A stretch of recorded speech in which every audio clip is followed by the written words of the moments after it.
Guys, അങ്ങനെ നമ്മുടെ അടുത്ത പുതിയ വീഡിയോയിലേക്ക് എല്ലാവർക്കും സ്വാഗതം. ഞങ്ങള് പളനിന്ന് നാട്ടിലോട്ട് പോവുകയാണ് ഗൈസ്. അപ്പൊ ഞങ്ങളിപ്പോ ഉച്ചയായപ്പോ തന്നെ 12 മണിയായി, 12:30 ഒക്കെ ആയപ്പോ തന്നെയാണ് റൂം അവിടുന്ന് വെക്കേറ്റ് ചെയ്ത് ഇറങ്ങിയത്.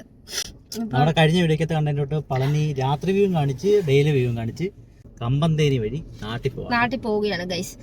പോകുന്ന വഴിക്കണ്ട കൊറേ ആടുകള്, നല്ല രസമുണ്ട് ഗൈസ് കാണാൻ. ഇത് സാധാരണ കൊറേ ആടുകൾ, ആടിനെ മേടിച്ചോണ്ട് രണ്ട് ചേട്ടന്മാർ. ഇവിടെ ഫുള്ള് തെങ്ങുംതോപ്പാ. നോക്കിയേ, തെങ്ങുംതോപ്പ് മലയും. തെങ്ങുംതോപ്പ് ഇഷ്ടം പോലെ. ഒരിടത്ത് പോലും കരിക്ക് കാണാനില്ല. ഒരിടത്തും വെള്ളം. ഒരു കഴിക്കുന്ന എത്ര രൂപയായിരുന്നു നമ്മൾ കുടിച്ചതിന്? 70 rupees അല്ലേ? വലിയ കഴിക്കുന്നത്. നമ്മുടെ അവിടെ ഉള്ളതിനോ? നമ്മുടെ അവിടെ 65-70 രൂപ. പക്ഷെ കുഞ്ഞതാണ്. ഞങ്ങള് പളനിന്ന് കുറച്ചിങ്ങോട്ടായതേ ഉള്ളൂ, ഒത്തിരി ആയിട്ടില്ല.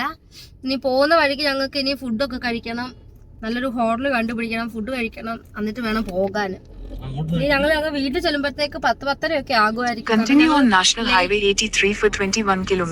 എങ്ങനെയാണ് എന്റെ ഫോണിന്റെ അത് മാപ്പ് കേൾക്കുന്നേ? ഇനി പോകുന്ന വഴിക്ക് എന്താ, ഞങ്ങൾ ഓൾറെഡി ലേറ്റ് ആയിട്ട് ഇറങ്ങിയോണ്ട് ഇനി വീട്ടിൽ ചെല്ലുമ്പോൾ ലേറ്റ് ആയിട്ടേ ചെല്ലത്തുള്ളൂ. പിന്നെ ഇടയ്ക്ക് നമ്മൾ നിർത്തുകയൊക്കെ ചെയ്യുന്നത്. ഇപ്പൊ സമയം കാണിക്കുന്നത് 7:30 ആകുമ്പോൾ വീട്ടിൽ ചെല്ലുമെന്നാ. പക്ഷെ 7:30 ആകുമ്പോൾ നമ്മൾ ചെല്ലില്ല. കാരണം നമ്മൾ ഇനി ഫുഡ് കഴിക്കാനും അതിന്റെ ഇടയ്ക്ക് എന്തെങ്കിലും ഒക്കെ ഫ്രഷ് ആകാനൊക്കെ നിർത്തത്തില്ലേ. അപ്പൊ ഒരു 10-10:30 ഒക്കെ ആകുമ്പോഴേ നമ്മൾ ഇനി അങ്ങ് വീട്ടിൽ ചെല്ലത്തുള്ളായിരിക്കും. ഫുൾ മലനിരകളാണ്, മല അങ്ങ് പടർന്ന് കിടക്കുകയാണ് ഗൈസ്. പളനി വരുന്നവരെല്ലാരും പോകുന്നത് നേരെ കൊടൈക്കനാല് പോകും. മുത്ത് എനിക്ക് വണ്ടി ഓടിക്കാൻ തരത്തില്ല ഗൈസ്. മുത്തിന് എന്നെ വിശ്വാസമില്ല. മുത്ത് മാത്രം ഓടിക്കണം. എത്ര മടുത്താലും മുത്തേ ഓടിക്കത്തുള്ളൂ. ഒന്നുമില്ല, ഇന്നലെ ഒന്ന് ഞാൻ വായിട്ട് അലച്ചലച്ചലച്ചലച്ച് എനിക്ക് കുറച്ചു നേരം ഒന്ന് വണ്ടി ഓടിക്കാൻ തന്നെ. അങ്ങനെ ഞാൻ വീണ്ടും കോ ഡ്രൈവർ സീറ്റിൽ കയറി. അമ്മൂത്താണ് ഇപ്പോൾ വീണ്ടും വണ്ടി ഓടിച്ചുകൊണ്ടിരിക്കുന്നത്. നമ്മുടെ കുഞ്ഞാപ്പിയാണ് പുറകിൽ നിന്ന് ഉറങ്ങിപ്പോയി ഗൈസ്. അവനിപ്പോൾ കരിക്ക് ഓടിക്കാൻ വേണ്ടി നിർത്തിയതാണ്. അന്നേരം പിന്നെ അമ്മൂസിന് വണ്ടി വേണമെന്ന് പറഞ്ഞാൽ അങ്ങനെ അമ്മൂസ് എടുത്ത് ഓടിക്കുന്നു. ഇതിപ്പോൾ എങ്ങോട്ടാ പോകുന്നത്? ഏത് പാതയായിരുന്നു? കോയമ്പത്തൂർ ഹൈവേ ആണ് ഇപ്പോൾ പൊക്കോണ്ടിരിക്കുന്നത്. നല്ല രസമുണ്ട് കേട്ടോ. കുറേ മലനിരകളുടെ ഇടയിൽ കൂടി ഇങ്ങനെ വണ്ടി ഓടിച്ചു പോകാൻ. ഈ സൈഡ് ഫുള്ള് പാടമാണ്. ഈ സൈഡിലും മല, ആ സൈഡിലും മല.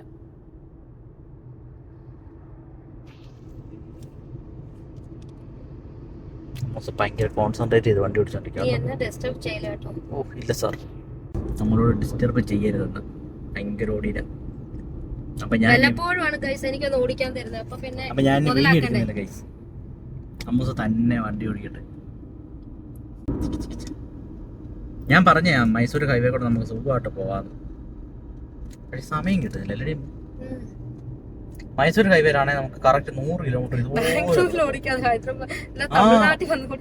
ബാംഗ്ലൂർ ഒന്നും ഓടിച്ചോടിക്കണ്ട. അപ്പൊ നാട്ടിൽ പോകുമ്പോഴത്തേക്ക് ഇതുപോലെ സ്ഥലം കിട്ടുമ്പോൾ പിന്നെ ഓടിച്ചോടിക്കാന്ന് വെച്ചു. ഇടയ്ക്കിടയ്ക്ക് നാട്ടിലോട്ട് വന്നാൽ മതി.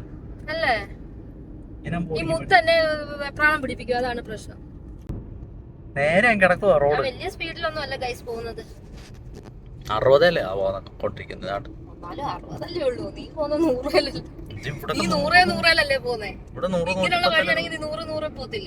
നല്ല രസമല്ലേ? തിരക്കൊന്നുമില്ല, അല്ലൊക്കെ അങ്ങ് പോവാ. കണ്ണാപ്പി റൈഡർ ഓ അത് കോൺസെൻട്രേഷൻ പോത്തില്ലേ ഇപ്പൊ? ആരെ കൂർക്കം വയ്ക്കും. ചക്കോ ആണെങ്കിൽ പളനി മലയൊക്കെ കയറി കിടന്ന് ഉറക്കുക. പിന്നെ ശബരിമലയിൽ പോയി കഴിഞ്ഞാൽ ഇവൻ 2 ദിവസം കിടന്നുറങ്ങുമെന്നാണ് തോന്നുന്നു മിക്കവാറും. ചക്കുപ്പയാണെങ്കിൽ ഭയങ്കര എക്സൈറ്റ്മെന്റിലാണ് നമ്മുടെ വീട്ടിൽ പോകുന്നതിന്റെ. അതിന്റെ ക്ഷീണം തീർക്കുക. വീട്ടിൽ പോയിട്ട് ഇനി എന്താ കാലം ബാക്കുമെന്നു.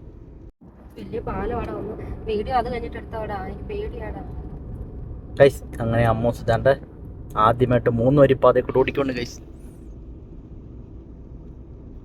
3 വരിപ്പാതയിൽ ഫ്ലൈ ഓവറിൽ കൂടെ പോകണം. ഇതുവരെ ഫ്ലൈ ഓവറിലും കയറിയിട്ടില്ല, 3 വരിപ്പാതയിലും കയറിയിട്ടില്ല. മുമ്പ് ഞങ്ങൾ ഇങ്ങോട്ട് വന്നപ്പോൾ ഓടിച്ചത് മറ്റേ 2 വേ ആയിരുന്നു. അല്ല, 2 വരിപ്പാതേ ഉള്ളായിരുന്നു. പക്ഷെ ഇപ്പോഴാണ് അങ്ങനെ ഉണ്ടമ്മോ സെൻട്രൽ ട്രാക്കിൽ പോകും. സെൻട്രൽ വഴി അങ്ങ് പോകും. അപ്പോൾ ഈ 2 സൈഡിൽ കൂടെ വരും. നമ്മൾ അതിലേലും പോകും ഗൈസ്. വീട്ടിലും വ്യൂ ആണ്. പക്ഷേ ആ മല മൊത്തം ഒരു ഉണങ്ങി കിടക്കുകയാണല്ല. ഇവിടെ ഉള്ള ആരും ഹെൽമെറ്റ് വെക്കത്തില്ലല്ലോ. എന്താ തമിഴ്നാട് ഹെൽമെറ്റ് പോലീസുകാരാണെങ്കിൽ മൂട്ടിക്കുടയും അപ്പന്മാർ പോയി ഒരു നമ്മളെ വണ്ട മട്ടയ്ക്ക് അമ്പച്ചിട്ടുണ്ടോ ഫ്രണ്ടിൽ ഒരു കാർ സ്പീഡിൽ പോയപ്പോഴത്തേക്ക് അവൾ ആ കാറിലങ്ങ് വെച്ചാൽ ആ ലോറിയുടെ പുറകെ വിട്ടു. പിന്നെ ഇവൻ ചിലപ്പോ പറപ്പിക്ക് മുത്ത് ഞാൻ മാപ്പൊന്നും നോക്കുന്നില്ല കേട്ടോ, ഇത് തന്നെയല്ലേ വഴി കേട്ടോ. മുത്തിനെ രണ്ട് കാറ് മുന്നിൽ പോയപ്പോ അങ്ങ് പോവാ അതിന്റെ കൂടെ. ഞാൻ അവരുടെ അവരുടെ വീട്ടിൽ പോകും. ഗൈസ് അങ്ങനെ ഞങ്ങൾ ഫുഡ് കഴിക്കാൻ വേണ്ടി ഒരു കടയിൽ കയറി. ഒരു കേരള റെസ്റ്റോറൻറ്റ് ആണെന്ന് പറയുന്നു. ഇവിടെ മീൽസ് ഒന്നും ഇല്ല, ചിക്കൻ ബിരിയാണി അങ്ങനെയുള്ള സംഭവം. ചിക്കൻ ബിരിയാണി തീർന്നു, അതുകൊണ്ട് ഞങ്ങൾ ബീഫ് ബിരിയാണി വാങ്ങിച്ചു. കൊള്ളാവോ മുത്തു? എങ്ങനെയുണ്ട് മുത്തു? ചോറ് ശരിക്കും വെന്തിട്ടില്ല ഗൈസ്, അല്ലേ? ചോറ് വെന്തിട്ടില്ല ശരിക്കും. രണ്ടുപേരും കൂടി ഒരെണ്ണമേ വാങ്ങിച്ചുള്ളൂ, കാരണം ഞങ്ങൾക്ക് രണ്ടെണ്ണം വാങ്ങിച്ചാൽ ഞങ്ങൾ വെറുതെ കളി. അതുകൊണ്ട് ഞങ്ങൾ ഒരു ബിരിയാണിയെ വാങ്ങിച്ചു, ഞങ്ങൾക്ക് 3 പേർ കൂടെ.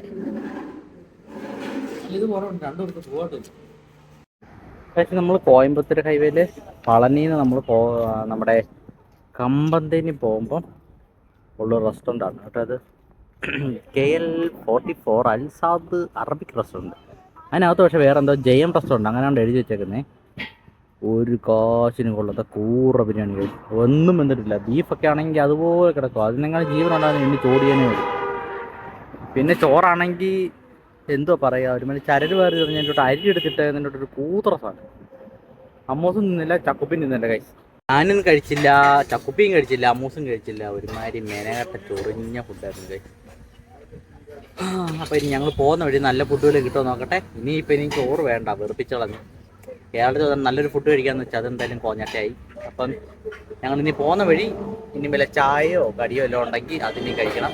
ഞങ്ങൾ പോകുന്ന വഴി നല്ലൊരു കടയുണ്ട്, അപ്പോൾ അവിടെ കയറി ഇനി കഴിക്കാമെന്ന് വെച്ചു. അപ്പോൾ ഉച്ചയായി, അപ്പോഴത്തേക്ക് ഇനി ചോറൊക്കെ കഴിഞ്ഞു പോകുമല്ലോ എന്ന് വിചാരിച്ചുകൊണ്ട് ചക്കുന് ബിരിയാണി വേണമെന്ന് പറഞ്ഞാൽ അങ്ങനെ കയറി മേടിച്ച. പക്ഷേ ഒരുമാതിരി ഫ്ലോപ്പായി പോയി. അപ്പോൾ നമ്മളിനിയും അടുത്തത് മുന്തിരിത്തോട്ടമുണ്ട്, മുന്തിരിത്തോട്ടത്തിൻ്റെ അവിടെ പോയി കറിയുണ്ടാകാം. ഈ കടയിൽ കയറി ഞങ്ങൾ ഫുഡ് കഴിച്ച ഗൈസ്. ഒരു എന്താണ് അറേബ്യൻ റെസ്റ്റോറൻറ്റ്, ഒരു കേരളക്കാരുടെ കടയാണ് അത് കേട്ടോ. ചെന്ന് ഇരുന്നപ്പോ ഫുഡ് ഓർഡർ ചെയ്ത് കഴിഞ്ഞപ്പോൾ അയാൾ പറഞ്ഞായിരുന്നു, എനിക്ക് ജലദോഷം ആയതുകൊണ്ട് കണ്ണീന്ന് വെള്ളമൊക്കെ വരുന്നു. ഇപ്പൊ തുമ്മിതാ, മൂക്കീന്നും കണ്ണീന്നും എല്ലാം വെള്ളം വരും. ചെന്ന് ഇരുന്നപ്പോ ആ പുള്ളി പറഞ്ഞു നല്ല ബീഫ് റോസ്റ്റ് ബിരിയാണി ഉണ്ട്, നല്ല സൂപ്പർ. പറയുന്ന കേട്ടപ്പോ നമ്മള് അവിടത്തെ ബാംഗ്ലൂരിലെ ഫുഡ് കഴിച്ച് ഇവിടെ വന്നപ്പോ കേരള ഫുഡ് ആണല്ലോ എന്ന് വിചാരിച്ചു. ബീഫ് റോസ്റ്റ് ബിരിയാണി ഉണ്ട്, സൂപ്പറാണ്. അപ്പൊ ഞങ്ങള് ഭാഗ്യത്തിന് ഞങ്ങൾ 3 പേർക്കും കൂടെ ഒരെണ്ണമേ പറഞ്ഞുള്ളൂ. വെറുതെ ഇനി ഫുഡ് വേസ്റ്റ് ചെയ്യണ്ടല്ലോ. ഞങ്ങൾ എപ്പോഴും ബിരിയാണി ആണെങ്കിൽ ഞങ്ങൾ ഒരെണ്ണമേ ഓർഡർ ചെയ്യാറുള്ളൂ, ഞങ്ങൾക്ക് 3 പേർക്കും കൂടെ. ആവശ്യമുണ്ടെങ്കിൽ നമുക്ക് വേറെ എന്തെങ്കിലും ഓർഡർ ചെയ്യാമല്ലോ എന്ന് വിചാരിച്ച് ഫുഡ് കഴിച്ച് കഴിഞ്ഞാൽ തികഞ്ഞില്ലെങ്കിൽ. അങ്ങനെ ഭാഗ്യത്തിന് ആ ഒരെണ്ണം ഓർഡർ ചെയ്തു. ഓർഡർ കൊടുത്ത് അവിടെ ഇരുന്നപ്പോ തന്നെ എന്റെ മനസ്സ് മടുത്തു. അവിടെ ഗ്ലാസ് കഴുകുന്ന കണ്ടപ്പോൾ, ആൾക്കാർക്ക് കുടിക്കാൻ കൊടുക്കുന്ന ഗ്ലാസ്, നമ്മള് വാഷ് ബേസിൻ ഉണ്ടല്ലോ, ഫുഡ് കഴിച്ചു കഴിഞ്ഞാൽ ആൾക്കാരെല്ലാം പോയി കഴുകി തുപ്പുന്ന വാഷ് ബേസിന്റെ അകത്തോട്ട് ആ ഗ്ലാസ് എല്ലാം കൂടെ കൊണ്ടിട്ടിട്ട് അവര് കഴുകുക. അത് കണ്ടപ്പം നമുക്ക് എന്തോ കൂട്ടായി. അത് കഴിഞ്ഞിട്ട് അവർക്ക് വെള്ളം വേണം. ഓൾറെഡി ഞാൻ വെള്ളം എടുത്തോണ്ട്, നമ്മുടെ വെള്ളം നമ്മൾ സ്വന്തമായിട്ട് വീട്ടിൽ നിന്ന് പുറത്തുനിന്ന് നമ്മൾ വെള്ളം അങ്ങനെ കുടിക്കാറില്ല. നമ്മുടെ സ്വന്തമായിട്ട് തിളപ്പിച്ചരച്ച വെള്ളം ഞാൻ എല്ലാം സ്റ്റോക്ക് ചെയ്ത് വന്നിട്ടുണ്ട്. അത് കുടിച്ച് അതുകൊണ്ട് വെള്ളം വേണ്ട പറഞ്ഞു. എന്നിട്ട് ഫുഡ് വന്നപ്പോ ഒരു ഓഞ്ഞ ഫുഡ് എന്റെ ഗൈസ്. ചോറാണെങ്കിൽ വെന്തിട്ടില്ല. ഈ ഫ്രൈഡ് റൈസിന് ചെറിയ അരിയില്ലേ, അരിയാണ്, പച്ച അരി എങ്ങനെ ഇരിക്കും അത് കൂട്ട് വെള്ളത്തിലിട്ട് എന്ന് ജസ്റ്റ് ഒന്ന് ഇത് എടുത്തോണ്ട് വന്ന കൂട്ടിരിക്കും. ചോറും വെന്തിട്ടില്ല, ബീഫാണെങ്കിൽ കല്ല് കൂട്ടിരിക്കുന്നു, ബീഫും വെന്തിട്ടില്ല. ഞാൻ ഒരു പീസ് പോലും തിന്നിട്ടില്ല, അത്രയ്ക്ക് കൊള്ളില്ലായിരുന്നു. എന്റെ പകുതി ചോറ് അവിടെ വെച്ചിട്ടുണ്ട്. എന്നിട്ട് പുള്ളി വന്നിട്ട് ചോദിക്കാം അത് വേണം ഇത് വേണം, ഒന്നും വാങ്ങിക്കാൻ ഞങ്ങൾ ഒന്നും ഓർഡർ ചെയ്തില്ല. വാങ്ങിക്കാൻ ബാക്കിയെന്ന് വിചാരിച്ചു. എന്നിട്ട് 200 രൂപ ഒരു ബിരിയാണിക്ക് അല്ലേ? രൂപ പിന്നെ ഒരു ചിലപ്പം അത് വില കൂടുതലായിരിക്കും ബീഫ് ബിരിയാണിക്ക്, അതൊന്നും നമുക്കറിയില്ല. പൈസയുടെ അല്ല, പൈസ കൊടുക്കുന്നതിന്റെ അല്ല. അപ്പൊ ആ ഫുഡെങ്കിലും അവര് ഇച്ചിരി നല്ലതായിട്ട് തരണ്ടേ. ഉപ്പും ഇല്ലായിരുന്നു. എന്നിട്ട് അച്ചാറും ഇല്ല, സാലഡും ഇല്ല, ഒരു കുന്തച്ചാറിട്ടേ ഇല്ല. എന്നിട്ട് മയോനേസ് വേണോന്ന്, ബീഫ് ബിരിയാണിക്ക് മയോനേസ്. ഞങ്ങൾ അല്ലാത്ത ബിരിയാണിക്ക് പോലും മയോനേസ് ഇതുവരെ കൂട്ടിയിട്ടില്ല.